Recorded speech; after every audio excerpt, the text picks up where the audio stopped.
Picture this, you're sitting in your Cambridge Igcse Computer Science exam. Paper 2 is open right in front of you. You see a seemingly simple question about breaking down a program. You write down your answer, move on, and you're feeling pretty confident. But what you probably don't realize is that you just walked straight into one of the most common traps set by the examiners, and it's a trap that could potentially cost you a whole grade boundary. Okay, let's dive right into exactly what went wrong. The student wrote, "Decomposition is breaking things down." I mean, it sounds correct, doesn't it? It feels like complete common sense. But why does this seemingly logical answer score a big fat 0? Well, it's because ordinary, plain English revision completely fails when you're dealing with the absolute precision required for the 0478 syllabus. The examiner doesn't just want to know your general understanding. They want cold, hard proof that you think like a computer scientist. So to survive the mark scheme, we need absolute precision. We aren't just breaking things down, no. We are taking a complex computer system and dividing it into smaller, manageable subsystems. Listen, those words, they're not optional. They are literally the exact keys that unlock the marks on the mark scheme. If you don't use the word subsystems, you're essentially shouting to the examiner that you haven't studied the formal definition. Now, this exact theory of decomposition is what top-down design turns into a reality. While decomposition is the action of breaking things apart, top-down design is how we visually organize that action. The real star of the show here is the phrase hierarchical visualization. It's kind of like an upside-down tree, right? You start from the main overarching system at the very top, and then you cascade down into those highly detailed subsystems we literally just defined. And these three tools together, they are the absolute foundation of the program development lifecycle. Honestly, you can't really have one without the others.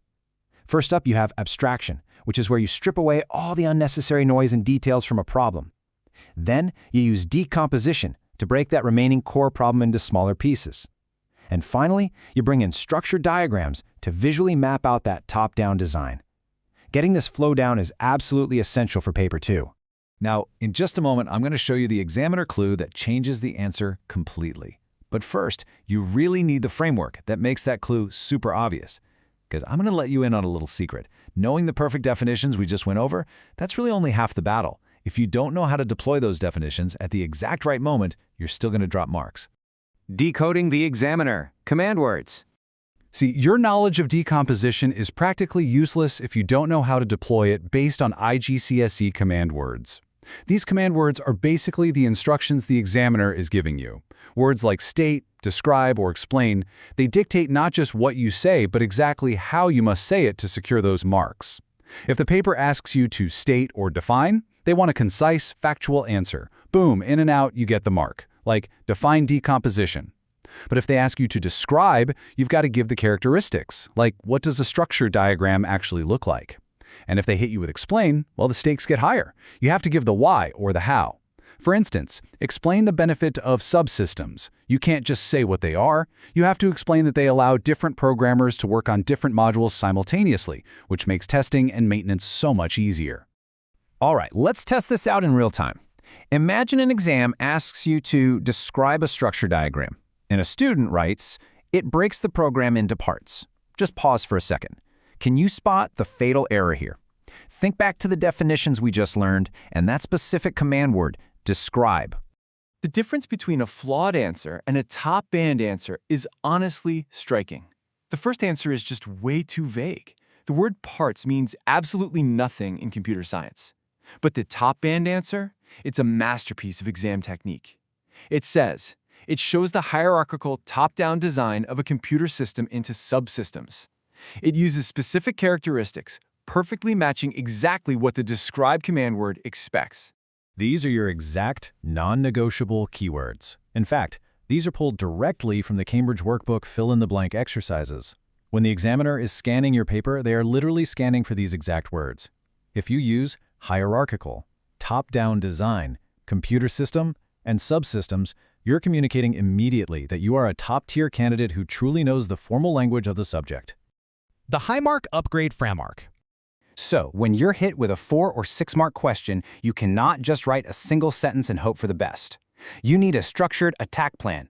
Just follow this simple pipeline to lock in those higher bands. Step 1, start with the core definition to secure your base marks. Step 2, explain the mechanism, like how does it actually work?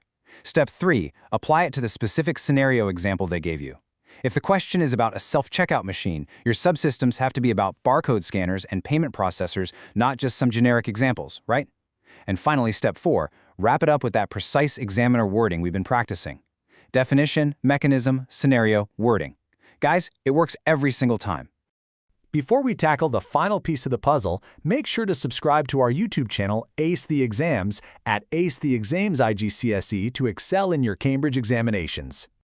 Okay, so we've mastered the theory, we know the definitions, we understand the top-down structure diagrams, and we know exactly what the examiner wants to read. But here is the critical gap. Understanding the visual diagram is entirely different from actually programming it. So what happens when the exam flips the script and asks you to translate that structure diagram into actual working pseudocode for those subsystems?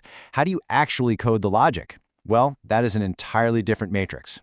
And to conquer that, you need to step into the deeper code, which we are going to break down step by step in our next explainer. Keep your focus sharp, and I'll see you there.